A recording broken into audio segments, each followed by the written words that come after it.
여호수아 보겠습니다. 여호수아 3장 17절 보겠습니다.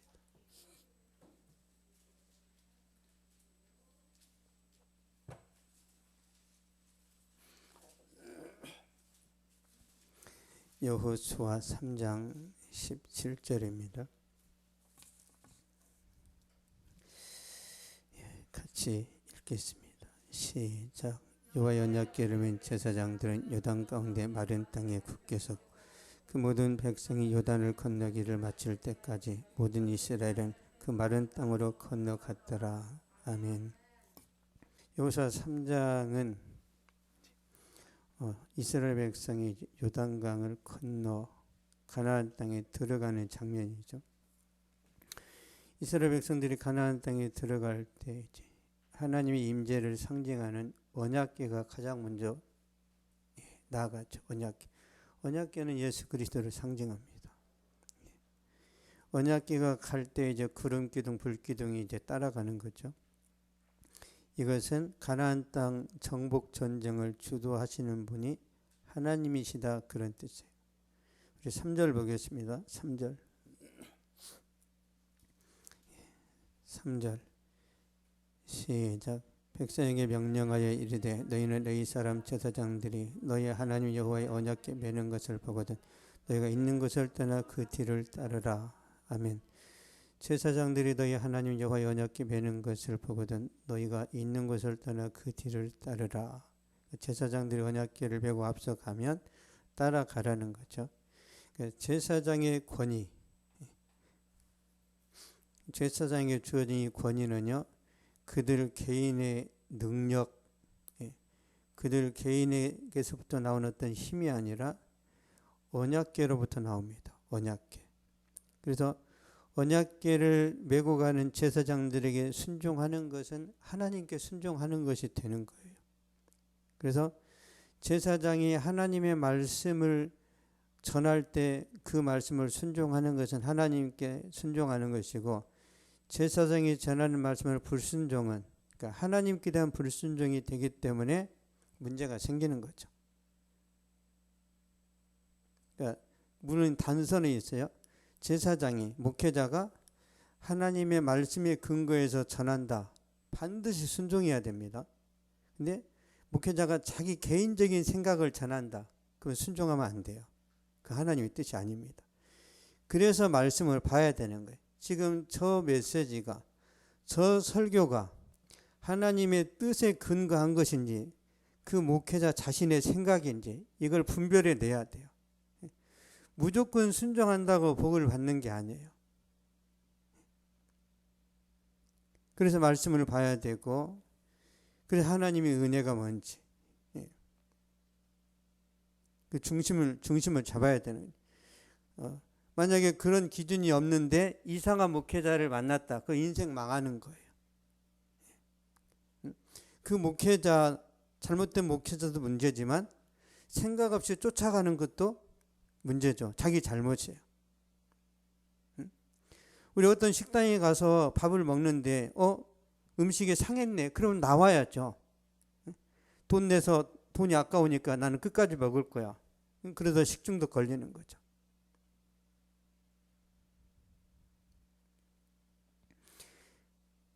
제사장의 권위는 이제 하나님으로부터 나오는 거예요. 하나님. 언약궤의 힘입니다. 그래서 언약궤는 말씀을 뜻하죠. 말씀. 그러니까 하나님의 말씀을 전하는 목회자의 말에 순종하면 하나님 그 사람을 축복하시고요. 불순종하면 하나님이 축복을 거둬가십니다. 그래서 일단 분별을 해야 돼요. 분별을. 내가 지금 좋은 교회를 다니고 있나. 계속 점검해야 됩니다. 계속. 이 교회가 아니다. 그럼 빨리 나가야 되는 거예요. 뭐 인정으로 교회 다니는 거 아닙니다. 인정으로. 나는 우리 교회 3대째 이 교회 다니니까 나는 그 전통을 무시 못해. 뭐 전통이 밥 먹여줍니까? 아니면 아닌 거지. 순종의 결과를 보겠습니다. 제사장들이 언약궤를 메고 갈 때 순종했던 그 결과. 17절 보겠습니다. 17절. 시작. 여호와 언약궤를 맨 제사장들은 요단 가운데 마른 땅에 굳게 섰고 그 모든 백성이 요단을 건너기를 마칠 때까지 모든 이스라엘은 그 마른 땅으로 건너갔더라. 아멘. 여호와 언약궤를 맨 제사장들은 요단 가운데 마른 땅에 굳게 섰고, 홍해 바다의 기적을 재현하는 거죠. 홍해 바다의 기적. 왜 홍해 바다의 기적을 다시 보여주냐면 여호수아의 리더십을 세워주기 위해서 하는 것도 있습니다. 아직 여호수아의 리더십이 안 서요. 사람들이 무시한단 말이에요. 아, 모세에 비하면 별거 아니네. 그래서 하나님이 여호수아를 위해서 하시는 부분도 있어요. 7절 보겠습니다. 7절 시작. 여호와께서 여호수아에게 이르시되 내가 오늘부터 시작하여 너를 온 이스라엘의 목전에서 크게 하여 내가 모세와 함께 있었던 것 같이 너와 함께 있는 것을 그들이 알게 하리라. 아멘. 모세를 붙들어 주셨던 하나님이 여호수아를 붙들어 주시는 것을 모든 백성들이 보게 해서 순종하게 만드는 거예요. 이거 하나님이 의도적으로 하는 겁니다. 그래서 여호수아를 위해서 하는 것도 있고, 또 한편으로는 홍해 기적을 재현시킴으로 인해서 이스라엘 백성들에게 영적인 교훈을 하는 건데요. 그러니까 요단강의 기적을 봤던 60만 명은 홍해 바다의 기적을 보지 못했죠. 왜? 광야에서 태어났으니까. 홍해 바다의 기적을 봤던 사람들은 다 죽었어요. 광야에서 다 죽었습니다. 애굽에서 종살이 하던 사람들은 광야에서 다 죽었고, 광야에서 태어난 신세대, 이 사람들에게도 이런 영적인 체험이 필요한 거예요. 요단강에서 이제 영적인 체험을 합니다. 그러니까 성경에서 물이 주는 교훈이 있어요. 물이 주는 영적인 교훈. 우리 고린도전서 보겠습니다. 고린도전서 10장 1절 2절.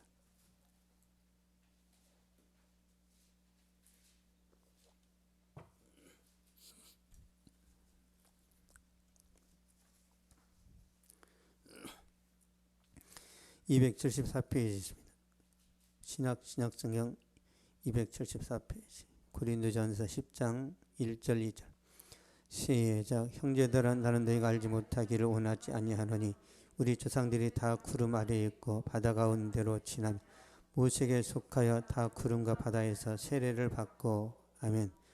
모세에게 속하여 다 구름과 바다에서 세례를 받고, 이스라엘 백성들이 그 바다를 건너오면서 세례 받은 거예요. 세례. 성령 세례 받은 거죠. 성령 세례. 그리고 성령 세례를 받아야 천국 가는 거예요. 모세와 함께 세례 받았던 것처럼 이스라엘 백성들은 여호수아와 함께 세례 받아야지. 광야에서 태어난 사람들은 세례를 안 받았다니까. 요단강을 건너가는 이 의미가 세례의 의미가 있어요. 그래야 약속 땅에 들어갑니다. 여호수아 3장 17절 다시 한번 보겠습니다. 3장 17절.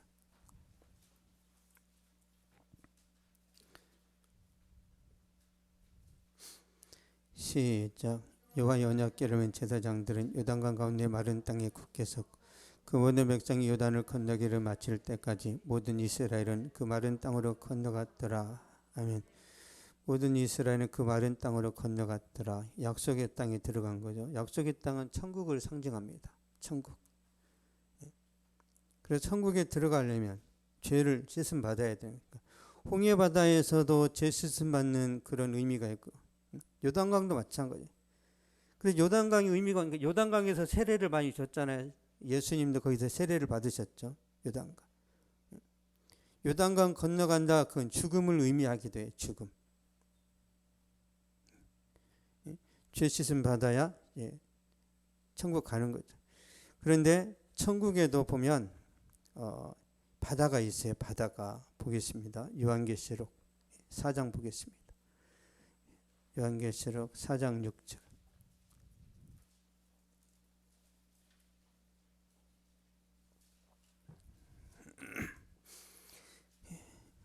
403페이지 있습니다. 계시록 4장 6절. 시작. 보좌 앞에 수정과 같은 유리 바다가 있고 보좌 가운데와 보좌 주에 네 생물이 있는데 앞뒤 눈들이 가져가더라. 아멘. 보좌 앞에 수정과 같은 유리 바다가 있고, 보좌는 이제 하나님이 앉아 계시는 자리죠. 보좌 앞에 유리 바다가 있어요. 유리 바다. 이 유리 바다는 어떤 거냐면 아까 제가 영상 보여줬죠. 물두멍이 유리 바다예요. 물두멍이. 유리 바다는 번제단과 성소 사이에 있습니다. 그게 물두멍이라는 거죠. 다시 말씀드리면 우리가 번제단에서 죄를 사함받죠. 번제단이 지금으로 말하면 십자가입니다. 십자가. 예수님의 십자가가 번제단이에요. 거기서 우리의 원죄가 사함받죠. 원죄. 물두멍이 뭐예요? 물두멍도 예수 그리스도를 상징합니다. 그러니까 번제단과 성소 사이에 물두멍이 있어요. 그래서 제사장들이 한 번 제사를 드리려면 이 물두멍에서 6번 손발을 씻어야 됩니다. 만약에 제사장들이 제사 드리다가 손발을 씻지 않으면 그 자리에서 죽어요. 그 자리에서. 그러니까 번제단에서는 우리 이제 원죄가 이제 다뤄진다면 물두멍에서는 이제 자범죄란 말이에요. 자범죄. 그래서 번제단을 통과하고 물두멍을 통과해야 이제 성전에 들어가. 이 성전은 이제 천국을 상징합니다. 유리 바다가 뭔가? 유리 바다. 유리 바다에서는요, 우리가 이제 성결함을 받고 거룩함을 받아서 이제 보좌 앞에 나아가는 걸 상징하는데요. 우리 요한일서 한번 보겠습니다. 요한일서 1장 9절.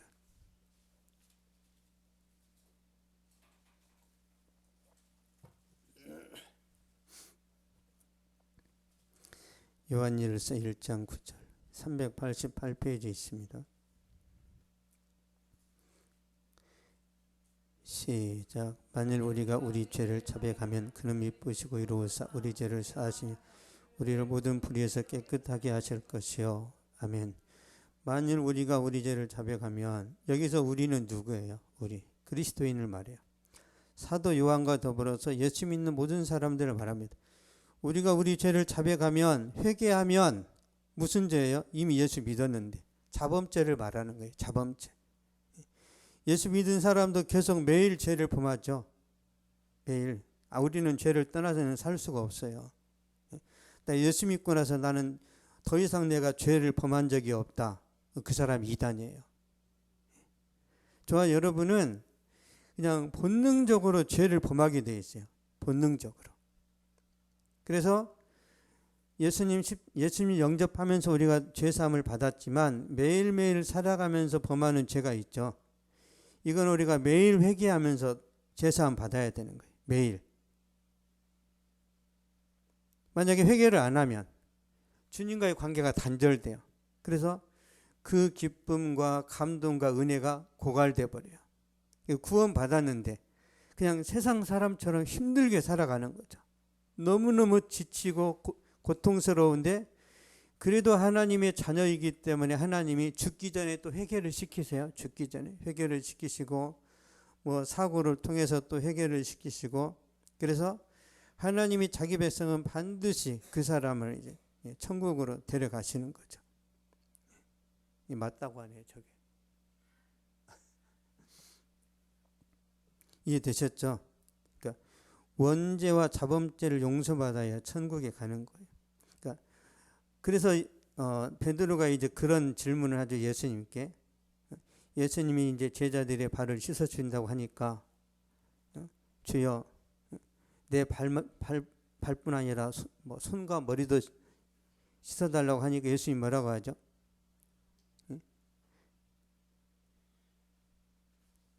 발밖에 씻을 필요가 없다고 그랬잖아요. 온몸이 깨끗하다고. 그러니까 예수님 영접한 사람은 이제 발을 씻어야 되는, 이게 매일 우리가 이제 범하는 죄예요. 매일. 이해되시나요, 지금? 그래서 제가 일부러 보여드리는 거예요. 저 물두멍이 뭔지. 그러니까 천국에도 물두멍이 있어요. 그걸 이제 수정바다라고 하는데, 그러니까 보좌가 있고 수정바다가 있고, 그 이전에는 번제단이 있어요. 천국에. 천국에 원래 원형이 거기에 있고 여기 있는 것은 모형이란 말이에요.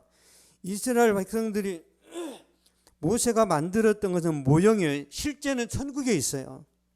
천국에. 그래서 우리가 자범죄를 매일 회개하고 하나님과 이제 그 고백을 하면, 자 다시 한번 보겠습니다. 요한일서 보겠습니다. 요한일서 어떤 은혜를 이제 누리게 되는지. 요한일서 1장 7절 보겠습니다. 시작. 그가 빛 가운데 계신 것 같이 우리도 빛 가운데 행하면 우리가 서로 사귐이 있고 그 아들 예수의 피가 우리를 모든 죄에서 깨끗하게 하실 것이요. 아멘. 우리가 빛 가운데 행하면, 이제 물두멍에서 계속 우리가 죄를 막 이제 씻고 회개하고 그러잖아요. 그럼 우리가 주님과 사귐이 있어요. 그러면 예수님의 피가 우리를 매일 씻어냅니다. 매일. 이 예수님의 피는 매일 우리의 죄를 씻어내요. 그래서 그렇게 많은 죄를 범했다 하더라도 회개하는 순간 깨끗해집니다. 그러니까 하나님이 말씀하시죠. 베드로가 질문하잖아요. 형제가 내게 죄를 범하면 몇 번이나 용서하여 주리까? 7번까지 하오리까? 근데 이스라엘 백성들은 3번까지 용서를 해줍니다. 3번. 베드로가 선심을 쓴 거예요. 그러면 전통적으로는 3번인데 우리는 7번 용서해주면 되겠습니까? 그때 예수님이 그러셨죠. 70번씩 7번이라도 용서해라. 그러니까 하나님이 우리를 향해서 70번씩 7번이라도 용서한다는 거예요. 그러면 내가 진짜 말씀대로 살고 싶었는데 내가 또 죄를 범하고 또 내가 무너져서 나도 양심이 있지. 내가 더 이상 하나님 앞에 나 회개기도 안 하고 싶어. 그런 경우 있죠. 하나님 그거 다 아세요. 그냥 나는 이거밖에 안 되는구나. 그냥 거기서 회개해야지. 내가 그렇게 결단해놓고 또 무너져? 나는 살 가치가 없어. 그냥 죽어버리자. 원래 그런 존재예요. 우리가 뭐 결단했다고 지킬 수 있는 능력이 없어요. 5만 번 10만 번을 넘어져도 주님은 알아요. 주님은 원래 너는 진흙이고 너는 티끌이고 너는 아주 그런 진짜 비참한 존재이기 때문에 끊임없이 회개해도 괜찮아. 이게 주의 음성이란 말이야. 근데 내가 사나이로 태어나서 말이야, 하나님 앞에 내가 3번이나 죄를 범했네? 항상 열려 있습니다. 항상. 그래서 하나님 앞에서 자존심 세우면서 나 쪽팔려서 교회 못 가겠어요. 하나님은 다 이해하시는데 누구 때문에 안 가요? 성도들이 나를 어떻게 생각할까? 그게 무서워서 못 나오는 거예요. 아직 고생을 덜 한 거예요. 진짜 고생을 하면요, 돌을 던지든지 말든지 상관 안 합니다. 내가 하나님 바라보고 가는 거지. 그래서 교회에 나올 때 하나님만 바라보셔야 돼. 하나님만. 나는 저 사람 때문에 교회 안 나가겠다. 고생을 덜 한 거예요. 진짜 죽을 지경이면요, 의사가 옷 다 벗으라고 해도 벗어요. 근데 어정쩡하게 아프니까 주사 맞아야 되니까 엉덩이 까세요. 싫어요. 근데 큰 수술하면 다 벗기잖아요. 그래도 창피한 줄 모릅니다. 그런 마음으로 우리가 하나님 앞에 이제 반응할 때 하나님이 다 해결하십니다. 다 고쳐주세요. 자, 정리를 하겠습니다. 우리가 이제 세례가 2번 있죠. 2번. 교회에서 주는 세례가 있죠. 교회에서 제가 세례를 주잖아요. 성부와 성자와 성령의 이름으로 세례를 주노라. 이 세례 받는다고 천국 가는 게 아니고요. 성령께서 세례를 주셔야 된다니까요. 성령께서. 그래서 제가 물 세례를 주는 이유는 이 사람이 신앙 고백을 했기 때문에 주는 거지, 제가 세례를 베푼다고 천국 가는 게 아니에요. 여러분이 먼저 예수님을 영접해야 돼요. 그래서 내가 하나님의 자녀가 되었을 때, 그런 확신이 있을 때, 목사님 저 세례 받고 싶어요. 그래서 이제 성도들 앞에서 이제 공개적으로 이제 내가 예수 믿는다라는 어떤 그런 이제 그 의식을 행하는 거죠. 그러니까 목사님이 세례를 베풀지 않았다 하더라도 내가 예수님을 개인적으로 믿고 영접했어요. 그럼 그 사람은 천국 갑니다.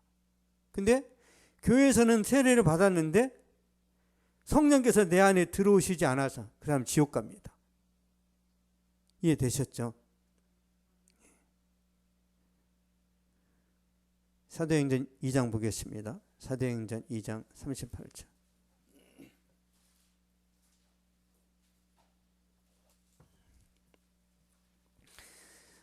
신약성경 190페이지입니다.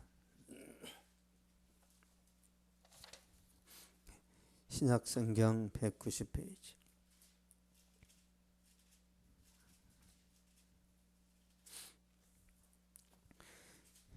사도행전 2장 38절.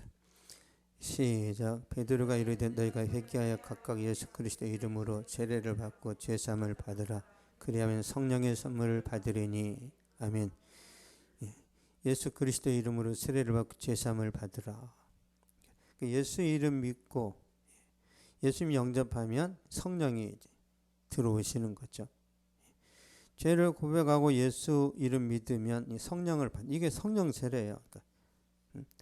아주 광범위한, 물론 이제 성령의 은사적인 개념으로 방언이 터지고 이제 그건 은사 개념이고, 예수 믿고 예수님을 영접하는 자체가 넓은 면에서는 성령 세례입니다.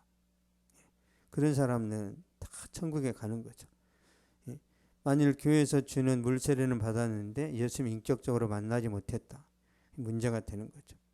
그래서 바울이 계속 말하는 거예요. 바울이 고린도 교회에 하는 말씀이 있는데요. 보겠습니다. 고린도후서 13장 5절.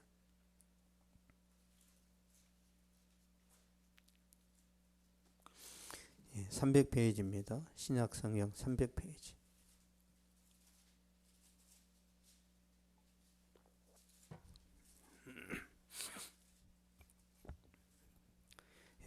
(13장 5절) 시작. 너희는 믿음 안에 있는 것 너희 자신을 시험하고 너희 자신을 확증하라. 예수 그리스도께서 너희 안에 계신 줄을 스스로. 그렇다면 너희는 버림받은 자니라. 아멘. 너희는 믿음 안에 있는 것 너희 자신을 시험하고 너희 자신을 확증하라. 점검하라는 거죠. 점검. 우리 요셉이 어때? 예수님 안에 계셔? 어떻게 한번 간증 한번 해봐. 예수님 함께 하시는 거.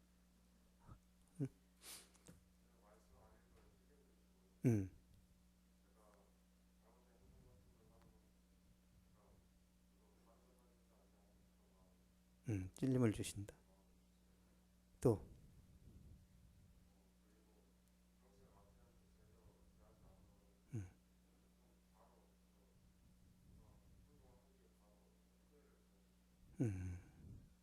죄를 많이 지적하시네. 우리 이삭이는.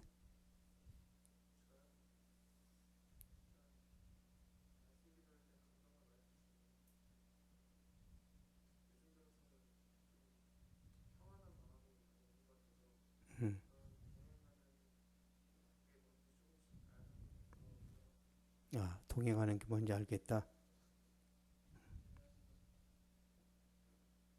그렇지. 예수님이 나와 함께 하시는 거, 예수님이 나와 동행하시는 거, 그게 이제 구원받았다라는 증거죠.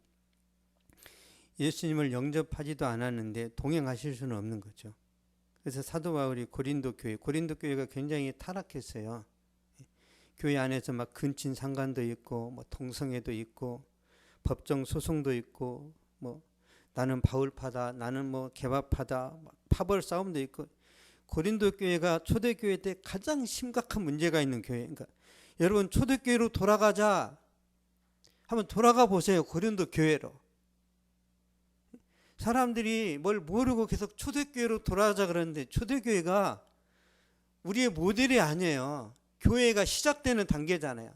굉장히 어수선합니다. 사도 바울이 막 세례주고 교회를 세우는데 네가 사도냐 그러잖아요. 왜 그런 말이 이제 나오냐면 예수님의 12제자가 누구인지 아는데 사도 바울 너는 어떻게 제자가 됐고 어떻게 성령 받았고 누가 너를 사도라고 말했어? 따질 수 있죠. 사도 바울이 어디서 받았어요? 다메섹 도상에서 받았잖아요. 부활하신 예수님 보고. 근데 다른 사람들은 뭐 자기밖에 모르는 게 자기밖에. 그러니까 개척을 했는데 네가 사도냐? 근데 왜 사도인데? 왜 너는 결혼도 안 하고 왜 너 혼자 돌아다녀? 이상하네. 베드로처럼 와이프 데리고 다니면서 목회해야 되는 거 아니야? 별걸 가지고 따졌던 거죠. 고린도 교회가 이제 그렇게 이제 문제가 많았어요. 그래서 사도 바울이 계속 고린도 교회 향해서 메시지를 전하는 거죠. 진짜 구원 받았냐? 특히 모태신앙은 점검을 많이 해야 됩니다. 모태신앙은 자연스럽게 믿어졌기 때문에 이게 믿음인지 아니면 어려서부터 그냥 인정을 했기 때문에 뭐 그런 건지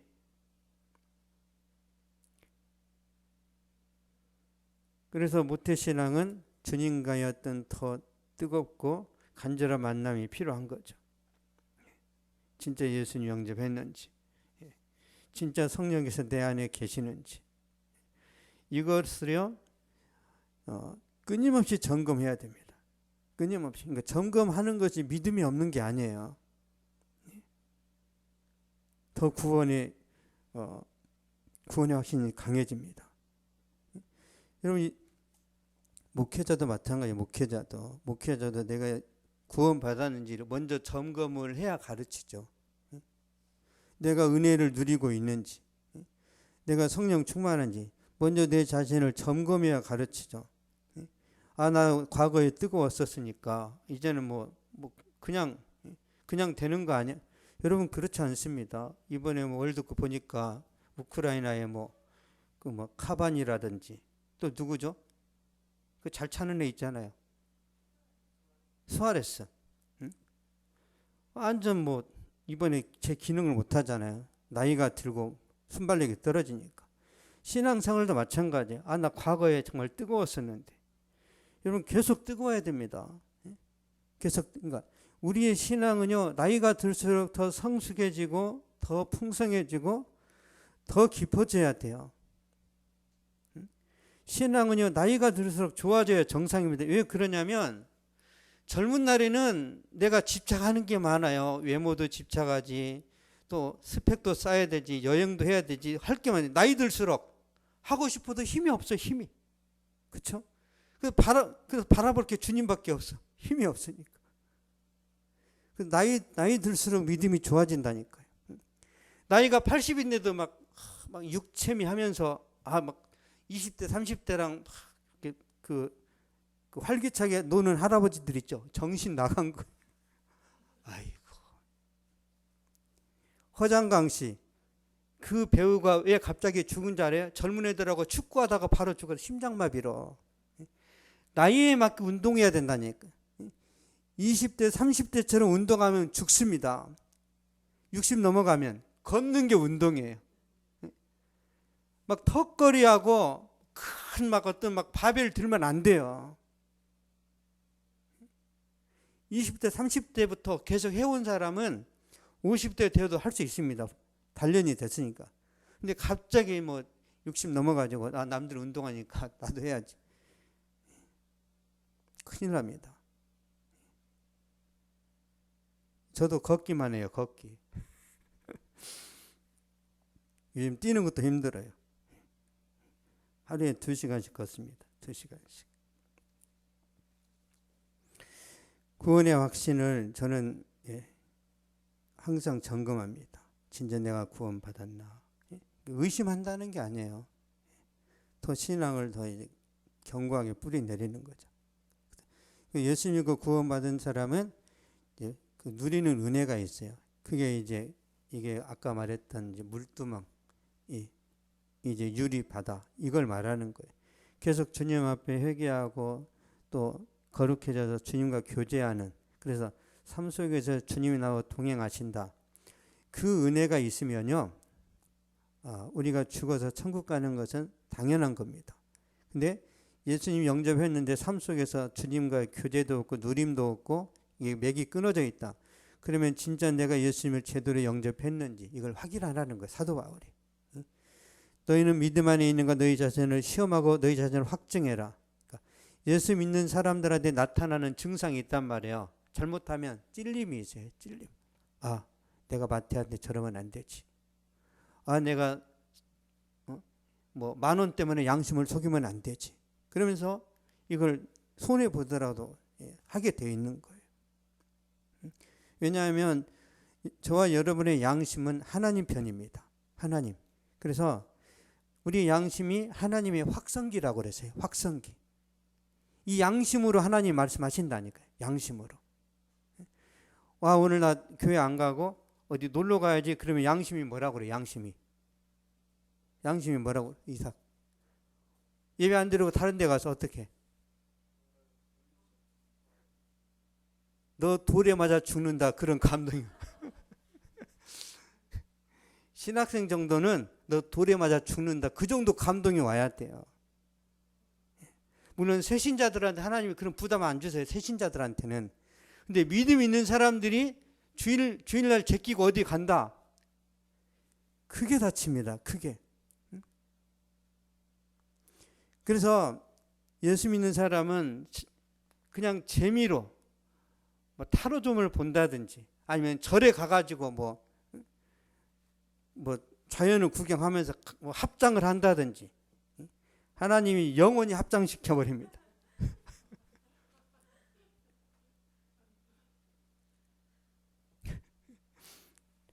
예수 믿는 사람들의 어떤 삶의 모습이 있어요. 그 모습을 우리가 지속적으로 보여야 되는데 제일 중요한 건 뭐냐면 하나님께서 저와 여러분 마음속에 은혜를 주시는 거예요. 그 삶이 재밌고 감동적이고 그 영적인 만족이 있도록 하나님께서 매일매일 관리하십니다. 매일매일. 그게 은혜예요. 그게. 여러분 조용필 씨가요. 진짜 국민 가수죠. 조용필 씨가 진짜 제대로 성공한 사람인데 자기 인생은 실패했다고 이렇게 말합니다. 실패했다고. 아이러니하죠. 왜? 평범하게 살지 않아서 그래요. 평범하게. 후회한 게 딱 하나 있어요. 아이가 없답니다. 그걸 계속. 다른 사람 아이 보면은 막 부러운 거예요. 다시 말씀드립니다. 그냥 평범하게 사는 게 축복이에요. 축복입니다. 위대하게 물론 그걸 무시하는 건 아니지만 그냥 평범하게 사는 것, 주님 은혜 가운데서 누리면서 사는 것이 저는 어떤 은혜보다 크다고 믿습니다. 이미 주신 것들을 이렇게 감사하면서 살아가시면 좋겠습니다. 기도하겠습니다. 살아계신 하나님 감사합니다. 이 시간도 우리가 말씀을 통해서 우리의 구원받음에 대해 다시 한번 점검했는데 거룩하신 하나님, 우리가 하나님의 은혜 가운데 구원받아 하나님의 자녀가 된 것이 세상 어느 출세보다 더 귀하고 복된 것임을 알았습니다. 하나님이 이 은혜, 이 기쁨, 이 감격을 평생에 잘 누리고 유지할 수 있도록 붙잡아 주시옵소서. 하나님의 말씀과 성령의 능력으로 충만하여 하나님 내가 승리하는 삶을 살아갈 수 있도록 도와주시고 아버지 나로 인하여 주변 사람들이 변화되고 은혜받고 새롭게 거듭나는 역사가 되도록 주여 우리를 축복의 통로로 사용하여 주시옵소서. 하나님의 직장에서나 가정에서나 어디에서나 하나님께서 능력의 손길을 붙잡아 주시고 하나님이여 그 열매와 아버지 그 결실을 보면서 기뻐하고 하나님을 찬양할 수 있도록 이번 한 주간에도 주의 능력으로 붙잡아 주시옵소서. 하나님의 축복을 넘치도록 부어주실 줄 믿고 감사드리며 예수님의 이름으로 기도하옵나이다. 아멘. 하늘에 계신 우리 아버지여, 이름이 거룩히 여김을 받으시오.